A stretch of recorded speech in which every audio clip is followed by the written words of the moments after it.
Assalamualaikum warahmatullahi wabarakatuh. Alhamdulillah. Nahmaduhu wa nasta'inuhu wa nastaghfiruh. Wa na'udzu billahi min shururi anfusina wa min sayyiati a'malina. Man yahdihillahu fala mudilla lahu wa man yudlil fala hadiya lahu. Asyhadu an la ilaha illallah wahdahu la syarika lahu wa asyhadu anna Muhammadan abduhu wa rasuluhu. கண்ணியம் நிறைந்த எல்லாம் உள்ள ஏக இறைவனின் நல்லடியார்களே, இந்த உலகை படைத்து அதை பரிபாலிக்கக்கூடிய மாபெரும் ரட்சகனாக இருக்கக்கூடிய வல்லாம் அல்லாஹ்வுக்கே எல்லா புகழும் உரித்தாகட்டுமா.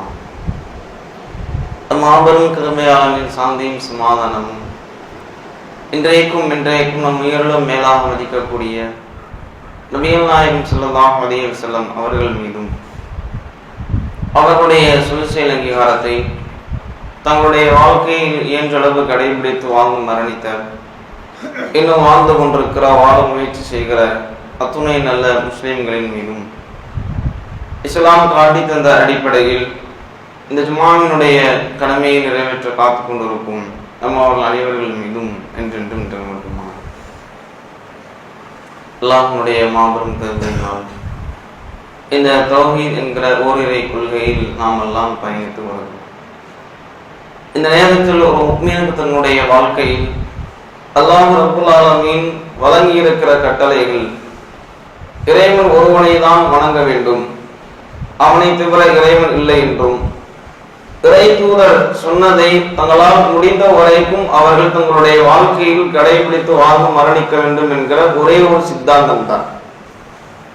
ஆனால் இந்த இரண்டையும் நீங்கள் பின்பற்றுகிற பொழுது, அல்லாஹ் ஒருவன் தான் என்று நீங்கள் வாழ்கின்ற பொழுதும், நபிகளாருடைய போதனைகளை தான் நான் செவியுற்று அதன்படிதான் வாழ்க்கையை நான் அமைத்துக் கொள்வேன் என்று நீங்கள் நடந்து கொள்கிற பொழுதும், உங்களை நோக்கி பல்வேறு விதமான விமர்சனங்களும், உங்களை சங்கடத்திற்கு உள்ளாகக்கூடிய வகையில் இருக்கக்கூடிய மக்கள்களும், இன்னும் பல்வேறு எதிர்ப்புகளும், பல சோதனைகளும் உங்களை அடைந்தே தீரும்.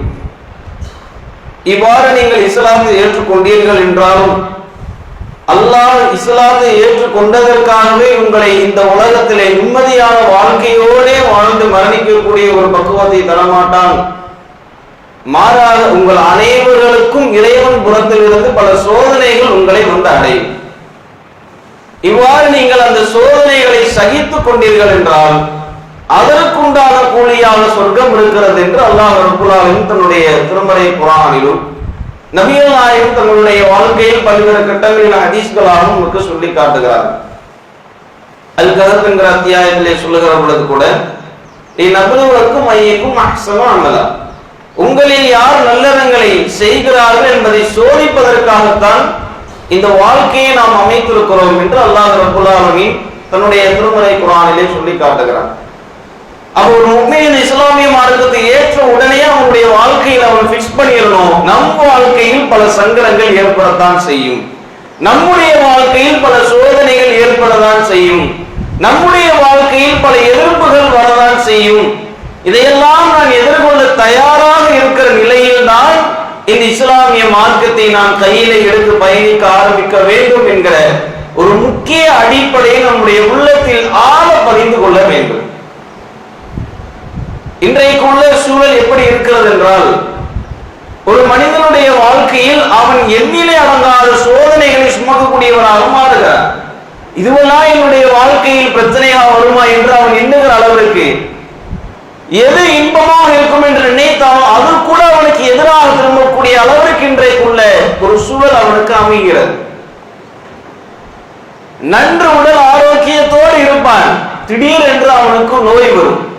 இதுவரைக்கும் உழைத்து சேகரித்து வைத்திருந்த அனைத்து பொருளாதாரத்தையும் அந்த நோய்க்காக செலவழிக்கக்கூடிய நேரம் ஏற்படும். அவனுடைய உள்ளத்தில் ஒரு கஷ்டம் ஏற்படும். பல வருடங்களாக இணைப்போடு வாழ்ந்த ஒரு குடும்பம், குழந்தை குட்டிகள் என்று வந்து வாழ்க்கை முடிய போகிறது என்று நினைக்கின்ற பொழுது குடும்பத்திற்குள் ஒரு பெரிய கலவரம் ஏற்பட்டு குடும்பமே இரண்டாக பிரியக்கூடியவர்களும் ஏற்படும். இப்படி அவன் எதையெல்லாம் எதிர்பாராமல் அவனுடைய வாழ்க்கையை அமைத்துக் கொண்டானோ, அல்லாஹ் ரப்பல் ஆலமீன் சில நேரங்களில் அதை கூட அவனுக்கு வாழ்க்கையில சோதனைகளாக மாற்றுகிறார். இந்த நிலை உலகத்திலே வாழுகிற எல்லா இஸ்லாமியனுக்குமே வரத்தான் செய்கிறது. 100-லே ஒரு சில விகிதங்கள் மட்டும்தான் இந்த நிலையை சரியான முறையில கடக்கிறோம். நிறைய நபர்கள் என்ன செய்யறாங்க, நான் இஸ்லாத்தினுடைய மார்க்கத்தை ஏற்றுக்கொண்டேன், அல்லாஹ்விற்காக வாழ்ந்து கொண்டிருக்கிறேன், ஆனாலும் அல்லாஹ் என்னை சோதிக்கிறானே என்கிற சிந்தனையில் மார்க்கத்தை அப்படியே தூக்கி எறிந்து விட்டு பயணிக்கக்கூடிய காட்சிகளை பார்க்கிறோம். அல்லாஹ் ரப்பல் ஆலமீன் தன்னுடைய திருமறை குர்ஆனிலே சொல்லி காட்டுகிறான், லகத் கான லக்கும் ஃபீ ரசூலில்லாஹி உஸ்வத்துன் ஹஸனா கான யர்ஜுல்லாஹு வல் யௌமல் ஆখিরা வ தக்கரல்லாஹ கஸீரா. யார் அல்லாஹ்வையும் மறுமை நாளையும் நம்பிக்கை கொண்டிருக்கிறார்களோ, அதற்காக ஆதரவை தன்னுடைய வாழ்க்கையை எதிர்பார்த்து வாழ்ந்து கொண்டிருக்கிறார்களோ, குறித்துக் கொள்ளுங்கள், தூதரிடத்தில் அழகிய முன்மாதிரி இருக்கிறது எல்லா விஷயத்திலும். எதற்காக இன்றைக்கு மனித குலமே தத்தளித்துக் கொண்டிருக்கிறதோ, மனவேதனை, கவலை, ஸ்ட்ரெஸ், பெரும்பான்மையான இழப்புகள் இந்த கவலை மூலமாக இன்றைக்கு ஏற்பட்டுக் கொண்டிருக்கிறது. ஒவ்வொரு மனிதனும் அவனுடைய வாழ்க்கையிலே கவலை அடைகிற பொழுது நான் தான் அதிக சோதனையில் இருப்பதாக எண்ணிக்கொள்கிறான். அல்லாஹ் சொல்லி காட்டுகிறான், ஃபீ ரசூலில்லாஹி உஸ்வத்துன் ஹஸனா, அல்லாஹ்வுடைய தூதரிடத்திலே ஒரு அழகான முன்மாதிரி இருக்கிறது. எதை எடுத்துக்கொண்டாலும் மகிழ்ச்சியாக இருக்க வேண்டுமா, மகிழ்ச்சியாக இருக்கிற பொழுது எப்படி இருந்தார்கள், முன்மாதிரி இருக்கிறது. கவலையாக இருக்கிறதா, கவலையாக இருக்கிற பொழுது எப்படி இருந்தார்கள், முன்மாதிரி இருக்கிறது. அனைத்து விஷயங்களிலும் அல்லாஹ்வுடைய தூதருடைய வாழ்க்கை நீங்கள் பார்த்தீர்கள் என்றால், முதலிலே ஒன்றை நாம் நன்கு ஆராய்ந்து பாருங்கள். நபிகள் நாயகம் யார்? அல்லாஹ்வுடைய தூதர். எவ்வளவு பெரிய பதவி இது! உலகத்தில் ஒரு மனிதனுக்கு கிடைக்கக்கூடிய பதவிகளிலேயே உயர்ந்த பதவி இறை தூதர் என்கிற பதவி. அல்லாஹ்வுடைய தூதராக பொறுப்பேற்றுக் கொண்டார்கள். அல்லாஹ்விடத்திலிருந்து வகையை மக்களிடத்தில் எடுத்து சொன்னார்கள்.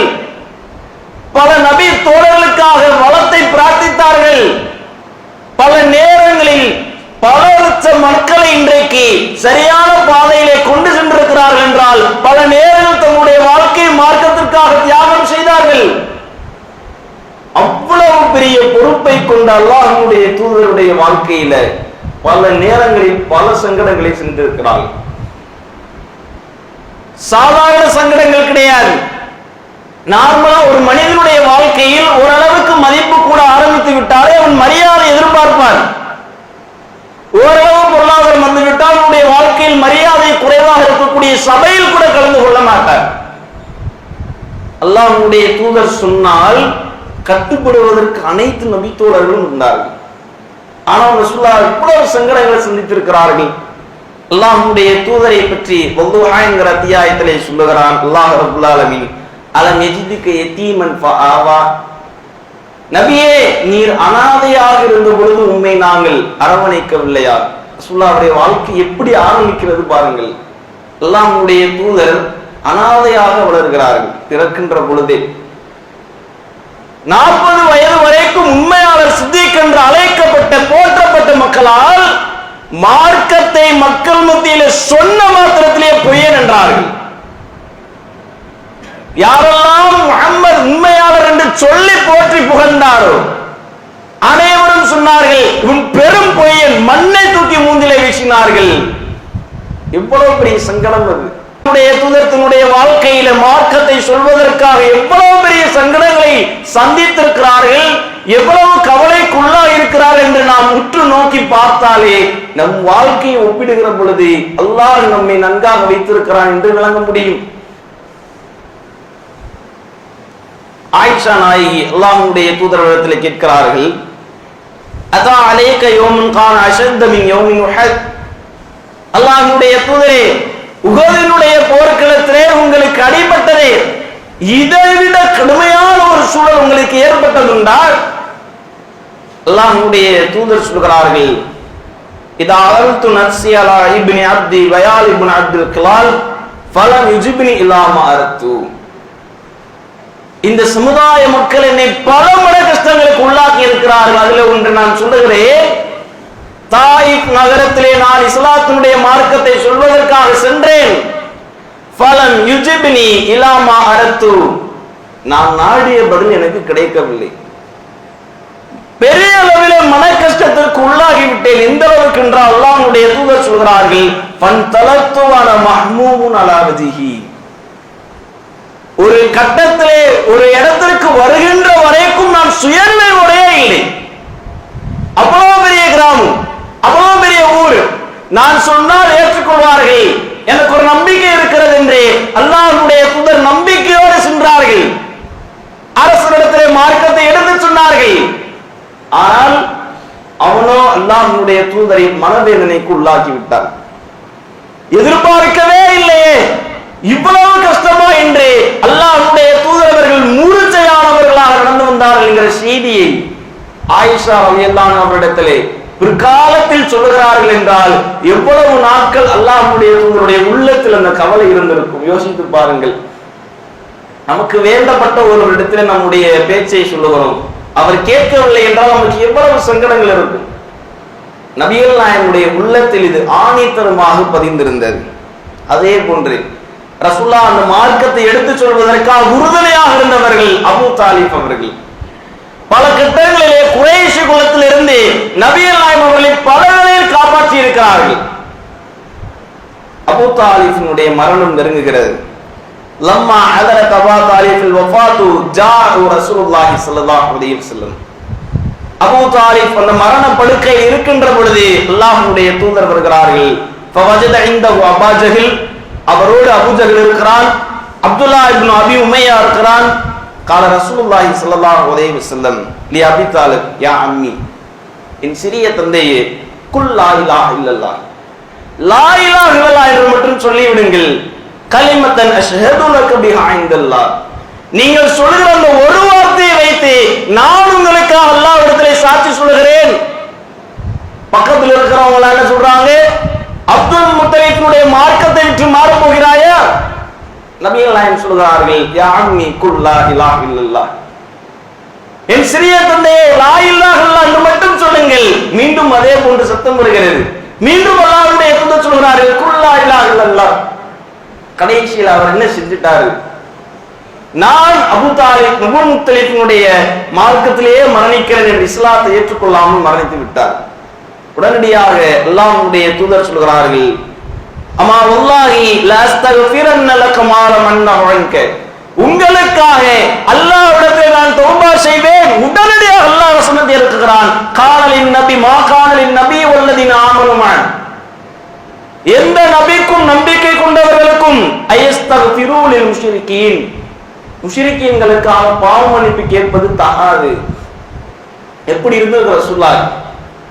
நபித்துவ பட்டம் கிடைத்ததிலிருந்து பல மக்களிடத்தில் நம்மளை காப்பாற்றிய என்னுடைய சிறிய தந்தை, என்னை பராமரித்து என்னை அரவணைத்து எனக்கு ஆறுதல் கொடுத்து என்னை பக்குவப்படுத்தி வளர்த்த சிறிய தந்தை, அவரோடு பல நேரங்களில் நான் வியாபார கூடங்களில் சென்றிருக்கிறேன், வியாபார யுக்தியை சொல்லி தந்த சிறிய தந்தை இஸ்லாத்தை ஏற்றுக்கொண்டால் நன்றாக இருக்குமே, உலகத்தை பற்றி எனக்கு கவலை இல்லை, மறுமை நாளிலே உங்களை நரக நெருப்பு தீண்டினால், மறுமை நாளிலே நரக நெருப்பிலே நீங்கள் கிடந்தால் என்னால் தாங்க முடியாது என்பதற்காக அல்லாஹ்வுடைய தூதர் சொன்னார்கள், குல் லா இலாஹ இல்லல்லாஹ் கலிமத்துன் அஷ்ஹது லக இன்தல்லாஹ், லா இலாஹ இல்லல்லாஹ் என்று மட்டும் சொல்லிருங்க, நான் உங்களுக்காக அல்லாஹ்விடத்திலே சாட்சி சொல்கிறேன். அவ்வளவு ஏக்கத்தோடு இருந்த அல்லாஹ்வுடைய தூதருக்கு அந்த எதிர்பார்ப்பு கிடைக்கவில்லை. சரி, இதுதான் கிடைக்கல, அல்லாஹ்விடத்திலாவது மன்னிப்பு கேட்போம் என்று அவர் சொல்லுகிறார்கள். சொன்ன மாத்திரத்தில் அல்லாஹ் வசனத்தை இறக்குகிறான், மன்னிப்பு கேட்க கூடாது. எவ்வளவு பெரிய சங்கடத்தை அல்லாஹ்வுடைய தூதர் அவர்கள் சந்தித்திருப்பார்கள். என்னை பார்த்து வளர்த்து அரவணைத்து எனக்கு ஆறுதல் கொடுத்த என்னுடைய சிறிய தந்தைக்காக என்னால் தௌபா செய்ய முடியவில்லை. தாயினுடைய கபருக்கு செல்லுகிறார்கள், நான் இங்க பாவ மன்னிப்பு தேடுவதற்கு அல்லாஹ்விடத்தில் அனுமதி கோரினேன், அல்லாஹ் எனக்கு மறுத்து விட்டான், என் தன்னை பெற்றெடுத்த பெற்றவர்களுக்காக தௌபா செய்ய முடியவில்லை. எவ்வளவு கஷ்டம் ஒரு வாழ்க்கையில் நம்ம மனிதருக்கு, யோசித்து பாருங்கள். அனாதையாக வளர்கிறார், அவரை பெற்றெடுத்தவருக்கும் அவரால் தௌபா செய்ய முடியவில்லை, அவரை அரவணைத்து வளர்த்தவருக்கும் அவரால் பிரார்த்தனை செய்ய முடியவில்லை. அவருடைய வாழ்க்கை எப்படி இருந்தது? வறுமையினுடைய கோட்டில் கட்டத்திலே உமர் ரலியல்லாஹு அன்ஹு அவர்கள் சபைக்கு வருகிறார்கள். இது நீண்ட ஹதீஸ். அப்ப அந்த சபையிலே எல்லாரும் உட்கார்ந்து பேசிக் கொண்டிருக்கிறார்கள். ஏதோ பாரதூரமா ஒரு விஷயம் நடந்து விட்டது. யாரும் போர்க்களத்துக்கு வராங்களா? யாரும் நம்மை எதிர்த்து போரிட வருகிறார்களா? இல்லை, அதை விட கொடூரமான சம்பவம் என்ன ஆயிற்று? நபிகள் நாயகம் அவர்கள் எல்லா மனைவியும் தலாக் விட்டுட்டாங்கிற ஹதீஸ் சொல்றாங்க. உமர் அலிக்கு ஒரு பதட்டம். உமருடைய மகளும் தான் ரசூலுல்லாஹ்வுடைய மனைவி. என்ன செய்வது என்று அறியாமல் நபிகள் நாயகம் இருக்கிற இடத்திற்கு போறாங்க. போய் பார்க்கிறாங்க, அங்க ஒரு காவலர் இருக்கிறார், அனுமதி கேட்கிறாங்க. 3 வாட்டி மறுப்பு கிடைக்கிறது. பிற்காலத்துல அவருக்கு அனுமதி கொடுக்கிறாங்க. ஒரு நீண்ட சம்பவம். அப்ப உள்ள போன உடனே அல்லாஹ்வுடைய தூதர் அவர்கள் அந்த ஹதீஸை நாம் இதை சுருக்கமாக அதிகமாக கேள்விப்பட்டிருப்போம். அந்த இடத்தை போய் பார்க்கிறார்கள். சுற்றி பார்த்தால் ஒன்றுமே இல்லை. ஒரே ஒரு தோல் பை தண்ணீர்ல கிடக்கிறது. உமர் ரலியல்லாஹு அன்ஹு அவர்களை பார்த்தோன்னு ரசூலுல்லாஹ் எந்திரிச்சு உட்கார்வாங்க. முதுகு ஃபுல்லா ஈச்சம்மாயினுடைய ஆச்சு. அப்ப அவர்களை சந்தோஷப்படுத்துவதற்காக முதலில் உமர் அலி ஆறுதல் சொல்கிறார்கள். அல்லாஹ்வுடைய தூதரே, முஹாஜிர் பெண்கள் எல்லாம் சிறப்பானவங்களா தான் இருந்தாங்க, கணவனுக்கு கட்டுப்படக்கூடியவங்களாக தான் இருந்தாங்க. ஆனா என்றைக்கு அன்சாரி பெண்களோடு சேர்ந்தார்களோ, ஏன்னா அன்சாரி பெண்கள் எப்படி தெரியுமா, கணவனை கட்டுப்படுத்தக்கூடியவங்களா இருந்தாங்க. ரசூலுல்லாஹ் சிரிக்கிறாங்க. அல்லாஹ்வுடைய தூதர் சிரிச்சுட்டாங்க. பக்கத்துல போய் உட்கார்றாங்க. உமர் அலி அழுகிறார். அல்லாஹ்வுடைய தூதர் கேட்கிறாங்க, மா துபகீக, உமரே ஏன் அழுகிறீங்க? அல்லாஹ்வுடைய தூதரை, மற்ற ஊர் மக்கள் எல்லாம் பாருங்க, அவர்களுடைய அரசாங்கம் ஆட்சியெல்லாம் பாருங்கள், எவ்வளவு செல்வந்தர்களாக இருக்கிறார்கள். ஒரு கட்டத்தில் அனஸ் ரலியல்லாஹு அவர்களை அவருடைய தாயார் கூட்டி வந்து பிரார்த்தனை செய்ய சொல்கிறார்கள். அல்லாஹ்வுடைய தூதர் அவருக்காக செல்வ வளத்தை நாடி பிரார்த்தித்தார்கள். இப்படி பல நபி தோழருக்கு, பல நபி தோழியர்களுக்கு அல்லாஹ்வுடைய தூதர் அவர்கள் அல்லாஹ்விடத்திலே செல்வ வளத்தை பிரார்த்தித்தவர்கள். தனக்காக உலக வாழ்க்கைக்கு எதுவும் பிரார்த்திக்கல. உமர் அலி அழுது சொல்லுகிறார், நீங்க அல்லாஹ்கிட்ட கேட்கலாம்ல, உலகத்தினுடைய செல்வத்தை அல்லாஹ்விடத்துல கேட்கலாம்ல. ரசூலுல்லாஹ்வுக்கு கோபம். உடனே உமர் அலி அவர்களை பார்த்து சொல்லுகிறார், யா உமர், லஹ்மு துன்யா, அவர்களுக்கு இந்த உலக வாழ்க்கை வரலாகிறா, நமக்கு மறுமை இல்லையா? பிற்காலத்திலே ஏன் நபிகள் நாயகம் கோபப்பட்டார்கள் என்கிற ஹதீஸை இவர் உணர்கிறார்கள். மனைவிமார்களோடு அல்லாஹ்வுடைய தூதர் தலாக் செய்யவில்லை. எல்லா மனைவிமார்களும் நபிகள் நாயகம் அவர்களுக்கு எதிராக நின்றுட்டாங்க. எங்களால பொருளாதாரத்தை வச்சு சமாளிக்க முடியல, நீங்கள் கொடுக்கக்கூடிய பொருளாதாரம் போதுமானதா இல்லைன்னு. ரசூலுல்லாஹ்க்கு எப்படி இருக்கும்? பெற்றவங்க இல்ல, அரவணைத்தவங்க இல்ல, மனைவிமார்கள் இருக்கிறாங்க, மனைவிமார்களும் எதிராக நின்றுட்டாங்க. ஒண்ணுமே செய்ய முடியல. 1 மாதம் நான் உங்கள் யார் வீட்டுக்கும் வரமாட்டேன், ஒதுங்கி போயிருக்கிறாங்க. அப்ப இறுதியாக அந்த நாட்கள் வசனம் இறங்குகிறது.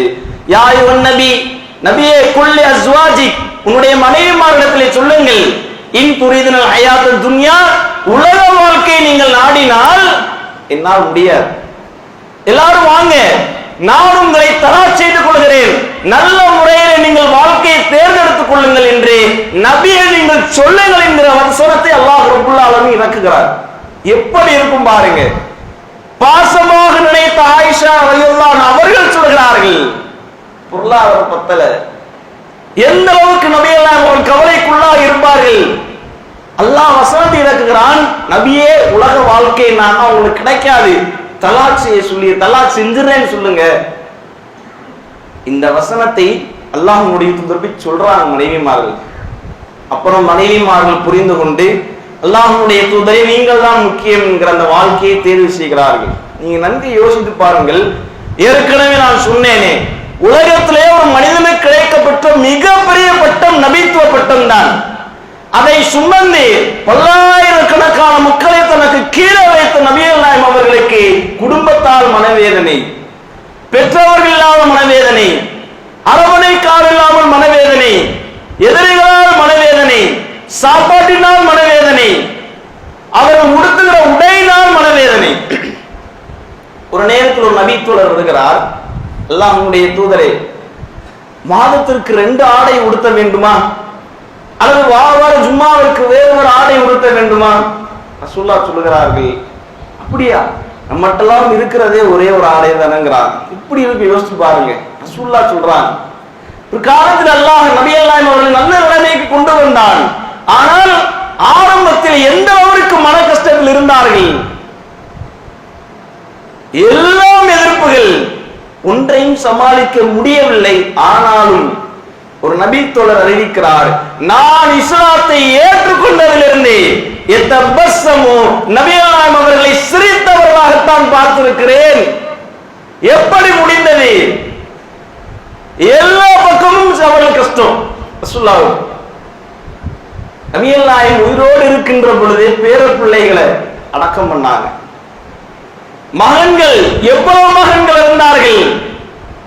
ரசூலுல்லாஹ்வுக்கு அல்லாஹ் வாரிசை கொடுக்கல, பாத்திமா ரலியை தவிர. அல்லாஹ்வுடைய தூதருடைய மரணமாவது நிம்மதியாக இருந்துச்சா? இல்ல.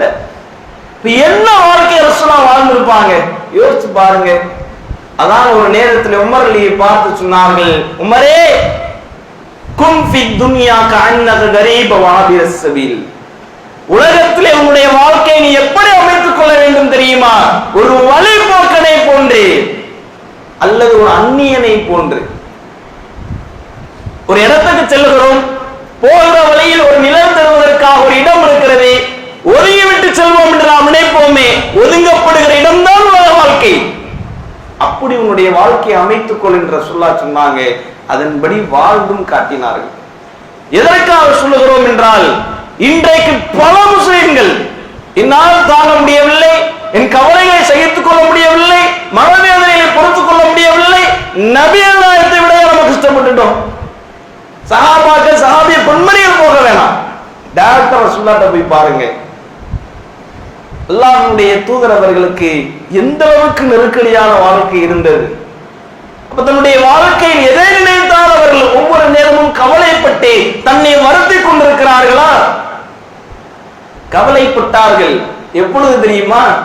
தனக்காக அல்ல, இந்த மார்க்கத்தை மக்கள் ஏற்றுக்கொள்ளாமல் அவர்களெல்லாம் நரகத்திலே போய்விடுவார்கள் என்று கவலைப்பட்டார்கள். எப்படிப்பட்ட மாமனிதர் பாருங்க. அல்-கஹ்ஃபிலே அல்லாஹ் ரப்புல் ஆலமீன் சொல்லி காட்டுகிறான், நபியே அவர்கள் இந்த மார்க்கத்தை ஏற்றுக்கொள்ள மாட்டார்கள் என்று வருந்தி வருந்தி உன்னை நீ அழைத்துக் கொள்வீர் போலும். சமுதாயத்திற்காக கவலைப்பட்டார்கள். என்னிடத்திலே அல்லாஹ் உலகத்தினுடைய நாட்டத்தை எதுவும் தரவில்லை, நான் அதை எதிர்பார்க்கவும் இல்லை. ஏன்?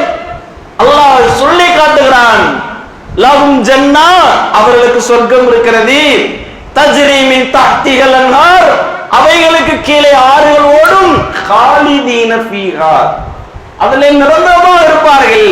அந்த ஒரு வார்த்தை தான். நான் வாழுகிற இந்த காலம் உடல் திடகாத்திரமாக இருக்கிறேன் என்று டாக்டர் ரிசல்ட் சொல்றாரு, மறுநாள் மௌத். யாருக்கு ஒரு பட்டம் கிடைக்கிறதோ, இவரை போன்று உடலை நாம் அமைத்துக் கொள்ள வேண்டும், இவரை போன்று உடல் ஆரோக்கியத்தோடு இருக்க வேண்டும் என்று சொல்கிறார்களோ, மறுநாள் அவருடைய மரண செய்தி வருகிறது. எத்தனை பேர் நாம் பார்த்திருக்கிறோம், உடல் கட்டுவோடு இருப்பாங்க, ஆனா அவங்க தான் அதிகமா மரணிக்கிறாங்க. மரணம் என்பது அல்லாஹ் எப்பொழுது தருவான் என்று தெரியாது. ஒரு நிரந்தரமே இல்லாத வாழ்க்கை. இதுக்காக நாம் போய் கவலைப்படுவேனா? இதுக்காக நாம் போய் கஷ்டப்படுவேனா? எதுவாக இருந்தாலும் தூக்கி எறிவேன், எனக்கு அல்லாஹ் போதும். அல்லாஹ் ஒரே ஒரு வசனத்திலே அடிக்கிறான், அல்லதீன ஆமனு வ தத்மஇன்னு குலூபுஹும் பிதிக்ரில்லாஹ், நம்பிக்கை கொண்டவருடைய உள்ளம் அல்லாஹ்வுடைய நினைவால் தான் அமைதியும். யாரும் அதை கை கொடுக்க தேவையில்லை. அல்-பக்ராவிலே அல்லாஹ் சொல்லி காட்டுகிறான், இதா சாலக இபாதி அன்னி, என் அடியான் என்னை பற்றி உம்மிடத்திலே கேட்டால் ஃபஇன்னி கரீப், நான் பக்கத்தில் இருக்கிறேன் சொல்லுங்க. உஜீபு தாவத் தாஇ இதா தஆன், அவன் பிரார்த்திக்கின்ற பொழுது நான் பதில் அளிக்கிறேன். என் துணைவியர் கைவிட்டுட்டாங்க, என் துணைவர் கைவிட்டுட்டார், பிள்ளைகள் கைவிட்டுட்டாங்க, பெற்றோர்கள் கைவிட்டாங்க, யாருனாலும் கைவிடட்டுமே, அவர்களும் உங்களை போன்ற மனிதர்கள் தானே. அவர்களுடைய துணையை விட அல்லாஹ் சொல்கிறான், இன்னி கரீப், நான் பக்கத்தில் இருக்கிறேன். ஏண்ட பேசு, உனக்கு என்ன கஷ்டம், ஏண்ட புலம்பி, என்னத்துல மன்றாடி, உனக்கு என்னவோ உஜீபு, நான் பதிலளிக்கிறேன். அல்லாஹ் சொல்லக்கூடிய வாசகங்கள். என்ன செய்வது என்று அறியாமல் மண்டை பிச்சு கொண்டிருக்கிறது என்றால் ஒரே ஒரு விஷயத்தை செய்து பாருங்கள். பொதுவாக நம்முடைய கஷ்டத்தை தீர்ப்பதற்கு உண்டான ஒரு வழி என்பது அழுகையாக இருக்கும். அந்த அழுகையை வீணாக்காமல் அல்லாஹ்வை நோக்கி தொழுங்க. 2 ரக்காயத்தும் 4 ரக்காயத்தும் தொழுகின்ற பொழுது இரண்டாவது ரக்காயத்தினுடைய சுஜூதிலே உங்களால் எல்லா கஷ்டத்தையும் சொல்லி ஆக முடியும் என்றால் அல்லாஹ்விடத்தில் ஒப்படைத்து விட்டாலும் விடுங்கள். என்னால் முடியலையா அல்லாஹ், நீ என்னை படைத்தாய், பரிபாலித்தாய், உணவு கொடுக்கிறாய், உடை கொடுத்தால் அனைத்தையும் நான் இடத்திலே சொல்கிறேன். உன்னை தவிர யார் எனக்கு கருணை காட்ட போறா? உன்னை தவிர யார் எனக்கு பதில் சொல்ல போறா? கஷ்டத்தை நீக்கிறியா அல்லாஹ்? சஜிதாக்களை மன்றாடி அழுங்கள், கையேந்தி மன்றாடி அழுங்கள். இப்படி நாம் அல்லாஹ் இணைத்து நம்முடைய கஷ்டத்தை முறையிடுகிற பொழுது நம்மை அறியாமலே ஒரு நிம்மதி நம்முடைய உள்ளத்தில் ஏற்படும். அல்லாஹ் அதான் திரும்பி உறுதியாக சொல்கிறான், அல்லாஹ் அறிந்து கொள்ளுங்கள், பிதிக்ரில்லாஹி தத்மைஇன்னுல் குலூப். எதை நினைத்தாலும் உங்களுக்கு நிம்மதி கிடைக்காது, அல்லாஹ்வை நினைப்பதின் மூலமாக மட்டும்தான் உங்களுக்கு நிம்மதி கிடைக்கும். ஆக நம்முடைய வாழ்க்கையிலே நாம் எந்த அளவிற்கு சங்கடங்களை சந்திக்கிறோம் என்பதை கணக்கிடக்கூடாது. நம்மால் முடிந்த வரைக்கும் அல்லாஹ் தன்னுடைய திருமறை குர்ஆனிலே சொல்லி காட்டுகிறான், ஃபஸ்பிர் வமா சபருக இல்லா பில்லாஹ். பொறுமையை கடைபிடிப்பீராக, நீர் பொறுமையாக இருப்பது அல்லாஹ்விடம் இருக்கிறது. நம்மால் முடிந்த வரைக்கும் நம்முடைய வாழ்க்கையில் ஏற்படக்கூடிய சின்ன சின்ன சங்கடங்களும் இப்படி ரசூலுல்லாஹ் காலத்துல பல நடந்திருக்கு. இதை சொன்னதற்கே நமக்கு இவ்வளவு ஒரு கஷ்டம் இருந்தது என்றால் நபிகள் நாயகமுடைய வாழ்க்கையில் இப்படி பல சம்பவங்கள், ரசூலுல்லாஹ்வை உள்ளத்தை காயப்படுத்திய சம்பவங்கள். நாம் என்ன நினைக்கணும், அவ்வளவு பெரிய தூதருக்கே கஷ்டம்னா அல்லாஹ் நம்ம கஷ்டத்தை தரமாட்டானா? நம்ம ஹஸீப்தும் அன் ததுகுலல் ஜன்னா, சொர்க்கத்திற்கு இலகுவாக போயிடலாம் நினைக்கிறீங்களா? கொஞ்சம் கஷ்டமாகத்தான் இருக்கும். முடிந்த வரைக்கும் நம்முடைய மனதை ஒருங்கிணைத்து பக்குவப்படுத்தி கொண்டு ஒவ்வொரு நேரமும் அவசரப்பட்டு கோபப்பட்டு வார்த்தை விட்டு விடாமல் ஏதோ ஒரு காரணம் இருக்கிறது என்று நாம் அதை சங்கடங்களை சகித்துக் கொள்கிற பொழுது அல்லாஹ் ரப்புல் ஆலமீன் நிச்சயமாக அதற்கு கூலி தருவான். அப்பேற்பட்ட நன்மக்களாக அல்லாஹ் ரப்புல் ஆலமீன் உங்களையும் என்னையும் ஆக்கியல் புரியும். அல்ஹம்துலில்லாஹ். கண்ணியம் நிறைந்த எல்லாம் உள்ள ஏக இறைவனின் பிள்ளையார்களே,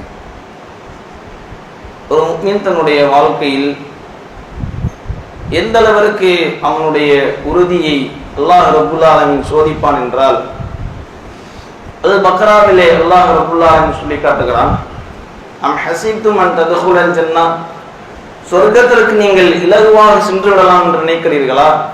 ஃபலம்மா யஅதிக்கும் மஸலுல்லதீன ஹலூ மின் கப்லிக்கும், உங்களுக்கு முன்னால் சென்றார்களே அவர்களே போன்றாவது சிரமப்படாம சொர்க்கத்துக்கு போயிடலாம் நினைச்சிட்டீங்களா? அவங்க எந்த அளவுக்கு சிரமப்பட்டாங்க தெரியுமா? மஸ்ஸத்துகுமுல் பஸா வதர்ரா வஸுல்சிலு, கடுமையான துன்பம், குலுக்கப்பட்டார்கள். ஹத்தா யகூல ரசூல் வல்லதீன ஆமனு மத்தா நஸ்ருல்லாஹ், தூதர் உட்பட அல்லாஹ் பயன்படுத்துற வார்த்தையை பாருங்க, நம்பிக்கை கொண்டவர்களும் தூதர் உட்பட கேட்டார்கள், மத்தா நஸ்ருல்லாஹ், அல்லாஹ்வுடைய உதவி வராதா? எந்த அளவுக்கு சோதிக்கப்பட்டிருப்பாங்க. ஆனால் அல்லாஹ் அதை முடிக்கின்ற பொழுது சொல்லுகிறான், அல்லாஹ் அறிந்து கொள்ளுங்கள், இன்ன நஸ்ருல்லாஹி கரீம், அல்லாஹ்வுடைய உதவி அருகில் இருக்கிறது. நீங்கள் ரொம்ப புலம்ப வேண்டாம், ரொம்ப ஆவேசப்பட வேண்டாம். உங்களால் முடிந்த வரைக்கும் நீங்கள் உங்களை காத்துக் கொண்டீர்கள் என்றால், உங்களை படைத்து பரிபாலித்து உணவு கொடுத்து உடை கொடுத்து வாழ வைத்த எனக்கு உங்களுடைய கஷ்டங்களை தீர்க்க முடியாதா? உங்களை அரவணைக்க எனக்கு தெரியாதா? யாருனாலும் கைவிட்டாலும் நான் உங்களை கைவிட மாட்டேன். அல்லாஹ் உங்களுடைய தூதர் ஒரு கட்டத்தில் சொல்கிறார்கள், ஒரே ஒரு சதவீதம் அன்புதான் உலக மக்களிடத்திலே எல்லாரிடத்திலும் இருக்கிறது, மீதி 99% அல்லாஹ்விடத்தில் இருக்கிறது.